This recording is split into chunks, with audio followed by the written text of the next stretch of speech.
हाँ मुझे पता है आज थोड़ा सेटअप अलग है भाई, वीडियो रिकॉर्ड करने बैठा और उसी के साथ कैमरा भी खराब हो गया। तो हाँ वो सर्विस सेंटर में दूंगा, कब तक रिपेयर होगा वो देखा जाएगा। लेकिन अभी के लिए फोकस करते हैं आज के सबसे बढ़िया एपिसोड नर्डी न्यूज में, जहां सबसे पहले हम लोग बात करने वाले हैं इस वीक के रिलीजेस पे कि भाई इस वीक कौन कौन सी मूवी रिलीज हुई है। जहां सबसे पहले अगर बात करें तो भाई विकेट का सीक्वल विकेट फॉर गुड इस वीक थिएटर में रिलीज कर दिया गया है। अगर इसके रॉटेन टोमेटोज की रेटिंग की बात करें तो क्रिटिक्स ने इसको बस 70% की रेटिंग दी है, लेकिन ऑडियंस ने 96% की। मतलब क्रिटिक्स को ठीक ठाक सी मूवी लग रही है, लेकिन ऑडियंस को भाई बहुत ज्यादा पसंद आ रही है। इसी के साथ इस वीक एक और सीक्वल रिलीज किया गया। कुछ साल पहले सिसु रिलीज की गई थी, तो सिसु का सीक्वल इस साल रिलीज कर दिया गया है, मतलब अभी थिएटर में लगी हुई है। और अगर इसके रेटिंग की बात करें तो भाई ये क्रिटिक्स और ऑडियंस दोनों को ही बहुत ज्यादा पसंद आ रही है। क्रिटिक्स ने इसको 95% की रेटिंग दी है और ऑडियंस ने 90% की। और मूवीज के साथ इस वीक कुछ ट्रेलर्स भी रिलीज किए गए हैं, जैसे हंगर गेम्स के नए पार्ट का भी एक नया ट्रेलर रिलीज कर दिया गया विद दिस ऑफिशियल पोस्टर। और मोआना के बारे में तो आप लोग जानते ही होंगे भाई, बहुत ही पॉपुलर एनिमेटेड मूवी है, तो उसका लाइव एक्शन एडेप्टेशन जो बन रहा है उसका एक फर्स्ट ऑफिशियल ट्रेलर रिवील कर दिया गया है। मतलब ट्रेलर आप अभी देख सकते हो, साथ ही उसका ये एक नया ऑफिशियल पोस्टर भी रिलीज किया गया। वैसे मोआना के लाइव एक्शन के एडेप्टेशन को लेकर बहुत ज्यादा कंट्रोवर्सी भी चल रही है कि भाई इसकी जरूरत क्या थी, क्योंकि लगभग सब कुछ सेम ही होने वाला है और कुछ साल पहले ही उसको रिलीज किया गया था। और इतनी जल्दी में लाइव एक्शन एडेप्टेशन की जरूरत क्या थी, लोग ये बोल रहे हैं। बट सिंस ये मूवी बच्चों को बहुत ज्यादा टारगेट करती है तो भाई इजीली ये मूवी भी $1 बिलियन तो कमा ही लेगी। आपकी इस पे क्या राय है कमेंट में जरूर बताना। लेकिन हाँ, इस साल जो सबसे बड़ी मूवी रिलीज होने वाली है अवतार का सीक्वल अवतार फायर एंड ऐश, तो उसके ये दो नए ऑफिशियल पोस्टर्स रिलीज किए गए। भाई अवतार के लिए तो सब में एक्साइटमेंट है, क्योंकि इसके साथ अवेंजर्स डूम्सडे का भी ट्रेलर आने वाला है। तो हाँ, आप लोग अवतार देखने जा रहे हो या नहीं कमेंट में जरूर बताना। चलो इन सब रिलीजेस से आगे बढ़कर अपना फोकस लाते हैं स्पाइडरमैन और डेयरडेविल पर। दोनों ही प्रोजेक्ट जो आने वाले हैं काफी ज्यादा इंटरकनेक्टेड होने वाले हैं, आपको पता ही होगा। तो सबसे पहले अगर स्पाइडरमैन ब्रांड न्यू डे की बात करें तो बोला जा रहा है कि इसकी जो फिल्मिंग है वो इसी साल दिसंबर में कंप्लीट हो जाएगी। मतलब नेक्स्ट मंथ ही स्पाइडरमैन ब्रांड न्यू डे की फिल्मिंग कंप्लीट हो जाएगी, जिसके बाद पोस्ट प्रोडक्शन का काम स्टार्ट होगा और फिर इसको मई में तो रिलीज होना ही है। यहीं पर एक और रिपोर्ट इस मूवी से रिलेटेड ये आया है कि इस मूवी में एक मेजर सीन होने वाला है, जिसमें स्पाइडरमैन प्रिजन में फाइट करेगा आर्मी ऑफ निंजास से। और निंजास जब आते हैं तो आप सबको पता ही होगा हैंड का इन्वॉल्वमेंट यहाँ दिखता है, तो वैसा कुछ हमें यहाँ देखने को मिल सकता है। और हैंड कौन है ये तो भाई एक सच्चा मार्वल फैन ही जानेगा, जो इन्फिनिटी वॉर से पहले भी मार्वल को फॉलो करता था। इसके बाद पनिशर के कैरेक्टर की बात कर लेते हैं, तो ये खबर आई है कि ये जो कैरेक्टर है वो डेयरडेविल बॉर्न अगेन की सीजन 2 में नहीं दिखने वाला, जो कि फैंस के लिए बहुत ज्यादा शॉकिंग है, क्योंकि पनिशर के बिना डेयरडेविल को देखना थोड़ा अजीब लग सकता है, सिंस सीजन 1 में ये ऑलरेडी था। तो हाँ, पनिशर के अपीयरेंस को लेकर अगर पूरा टाइमलाइन या पूरा अपडेट दूं तो भाई पहले ये डेयरडेविल बॉर्न अगेन के सीजन 1 में दिखा, उसके बाद पनिशर का कैरेक्टर स्पेशल प्रेजेंटेशन जो आने वाला है उसमें दिखेगा।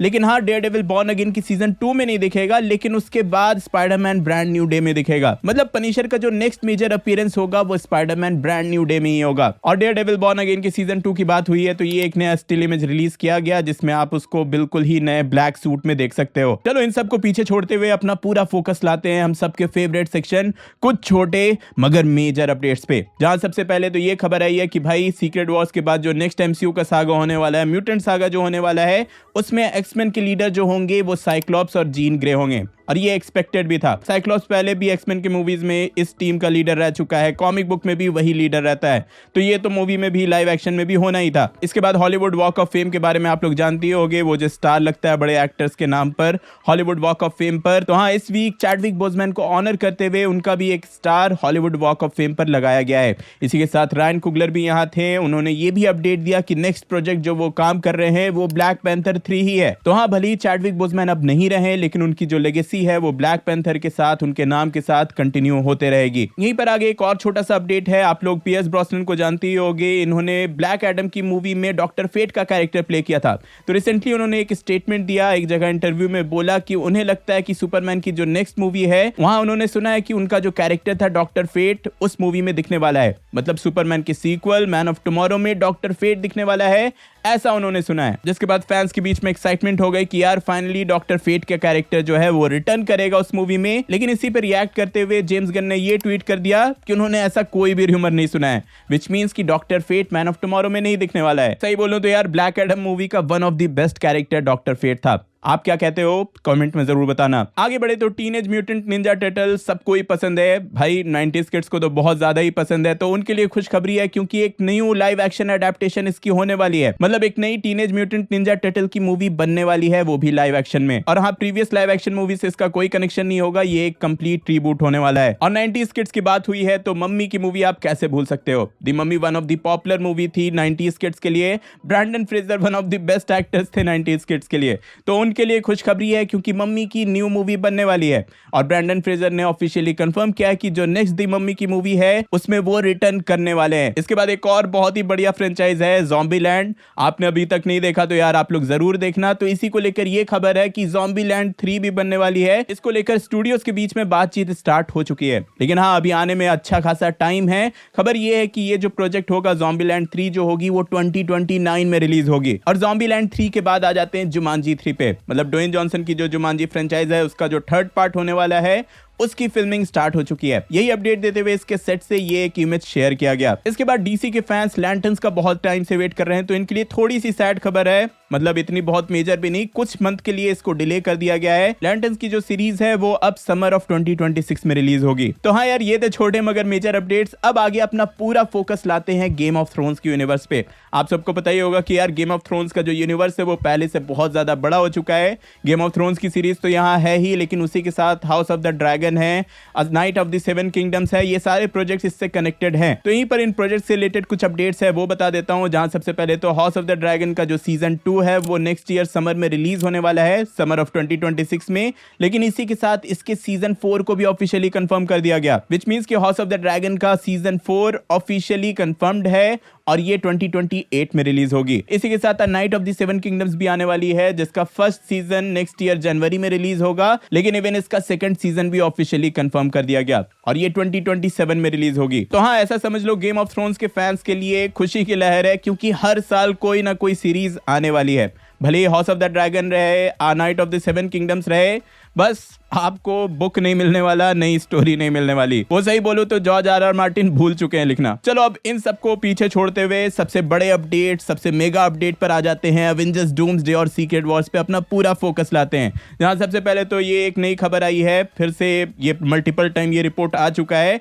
कि भाई टोबी मैगवायर का स्पाइडरमैन एवेंजर्स डूम्सडे में दिखेगा। ये कंफर्म समझो। खबर ये है कि मूवी के एंडिंग तक ये कैरेक्टर वहां अपीयर हो सकता है, लेकिन हाँ ये भी बोला जा रहा है कि इस कैरेक्टर का जो सूट होगा वो पूरी तरह से सीजीआई क्रिएटेड होगा। अब कई लोग बोल रहे हैं कि भाई सूट में मेगा अपग्रेड होगा या फिर वेनम से रिलेटेड कुछ हो सकता है, और कई लोग बोल रहे हैं कि उसके सूट की डिटेल लीक ना हो इसलिए ऐसा किया गया है। देन यहीं पे रूसो ब्रदर्स के ऑफिस से ये एक फोटो पब्लिकली शेयर किया गया, जहां आप क्लियरली देख सकते हो कि डॉक्टर डूम, सू स्टॉर्म और फ्रैंकलिन रिचर्ड्स का सूट साथ में रखा गया है, जो कि बहुत सारे फैन थ्योरीज को हिंट देता है, बहुत सारे फैन थ्योरी से कनेक्ट करता है। आप लोग समझ ही रहे होगे। इवन कुछ ऐसे भी रिपोर्ट्स आए हैं कि जिस तरह से काम एवेंजर्स डूम्सडे पे चल रहा है, ये रूसो ब्रदर्स के करियर का, मार्वल के करियर का one of the best visuals वाली मूवी होने वाली है। इसी के साथ सेडी सिंह का कैरेक्टर जो कि स्पाइडरमैन ब्रांड न्यू डे में दिखने वाला है, इसको लेकर ये ऑफिशियल कंफर्मेशन आई है डेडलाइन वालों की तरफ से कि भाई ये कैरेक्टर डायरेक्टली सीक्रेट वॉर्स में दिखेगा, विच मींस कि स्पाइडरमैन ब्रांड न्यू डे है, वहां जो भी होगा उस मूवी के इवेंट्स डायरेक्टली कनेक्ट होंगे एवेंजर्स सीक्रेट वॉर से, जो कि बहुत बड़ी बात है। अब इन द एंड फाइनली आ जाते हैं, डूम्सडे की बात हो ही रही है तो इससे रिलेटेड सारे लीक्स पर आई एम श्योर इस वीक अगर आप सोशल मीडिया चला रहे होगे, इंटरनेट चला रहे होगे, तो आपके सामने कई सारे एवेंजर्स डूम्सडे के लीक्स आए होंगे, जो कि आप अभी स्क्रीन पे देख रहे हो। इन सारे लीक्स में ऑफिशियल फोटोशूट जैसे लीक्स थे, जिसमें आप कैरेक्टर्स के प्रॉपर लुक देख पा रहे थे, जिसमें ये कैरेक्टर्स व्हाइट बैकग्राउंड के आगे थे। कई सारे फोटोज इस वीक लीक हुए। देन एक और सोशल मीडिया पे स्टोरी वायरल जा रही थी, जिसमें टियोना पेरिस, जो कि मोनिका रैम्बो का कैरेक्टर प्ले करती है, उनके साथ साइक्लॉप्स और गैम्बेट का कैरेक्टर खड़े थे। ये लीक भी पब्लिकली लीक हुए, और लीक्स थोड़ा वाइल्ड होते हुए डॉक्टर डूम के भी कई सारे लुक्स यहां रिवील हुए, जिसमें डॉक्टर डूम के कैरेक्टर का जो फेस डैमेज्ड होता है वो वाला आप साफ साफ देख सकते हो। इसके भी कई सारे इमेज इस वीक लीक हुए हैं, जो कि आप यहां स्क्रीन पे भी देख सकते हो। तो हाँ, मैं आप सबको बता दूं कि जो एक दो लोगों को समझ में नहीं आया कि ये सारे लीक्स ऑब्वियसली एआई जनरेटेड थे। मतलब इनमें से एक भी लीक्स रियल नहीं है, सारे के सारे एआई जनरेटेड ही हैं, लेकिन हाँ इन लीक्स ने इंटरनेट पर बहुत ज्यादा बज़ जरूर क्रिएट किया। और देखो ऐसा नहीं है कि ये लीक्स जो है एआई जनरेटेड लीक्स जो है सिर्फ अवेंजर्स डूम्सडे से रिलेटेड आए। द बॉयज की जो अपकमिंग सीरीज आई है उससे होमलैंडर का फर्स्ट लुक भी रिवील किया गया और साथ ही सोल्जर बॉय का फर्स्ट लुक रिवील किया गया। तो हाँ ये दोनों इमेजेस तो भाई कई लोग गेस भी नहीं कर पाए और सबको लगा कि ऑफिशियल है, लेकिन आपको बता दूं कि ये भी एआई जनरेटेड ही थे। हुआ क्या है कि इस वीक गूगल वालों ने अपने नैनो बनाना का नया वर्जन रिलीज किया है जो कि उनका इमेज जनरेशन वाला एआई है और ये काफी एक्यूरेट काफी रियलिस्टिक एआई जनरेटेड इमेजेस बना रहा है और इसी के चलते कई सारे लीक्स इस वीक पब्लिकली गए। तो हाँ सोच ही सकते हो कि भाई एआई अब इतना एक्यूरेट हो सकता है कि आपको पता ही नहीं चल रहा है कि क्या रियल है क्या फेक है, आप बस गेस ही करते रह जाते हो कि भाई रियल है फेक है एआई जनरेटेड है क्या चल रहा है। मतलब हम और आप तो भाई समझ लेंगे लेकिन जनरल ऑडियंस जो है वो कंफ्यूज जरूर हो जा रही है। तो हाँ एक बार फिर से क्लियर कर दूं कि इस वीक अवेंजर्स डूम्सडे से रिलेटेड कोई भी लीक नहीं आए हैं और फाइनली जो भी आएगा भाई अवतार फायर एंड ऐश के साथ आने वाला है, इसका फर्स्ट टीजर वही रिलीज किया जाएगा और जैसे ही वो रिलीज होगा ऑब्वियसली मैं ब्रेक डाउन करूंगा ही, मैं सारे डिटेल्स दूंगा ही। वो मिस नहीं करना चाहते तो अभी से सब्सक्राइब करके बेल आइकन प्रेस कर देना और अगर ये वीडियो अच्छी लगी तो लाइक एंड शेयर जरूर करना। अगर आप क्रिस्टोफर नोलन के फैंस हो तो आपको कौन कौन सी मूवी देखनी चाहिए वो जानने के लिए ऊपर वाली वीडियो देखें और वाराणसी का जो ट्रेलर अभी रिसेंटली रिलीज किया गया उसका ब्रेकडाउन देखने के लिए नीचे वाली। मैं जल्दी और नई वीडियो लेकर आऊंगा। टिल देन बी देसी बी नर्ड।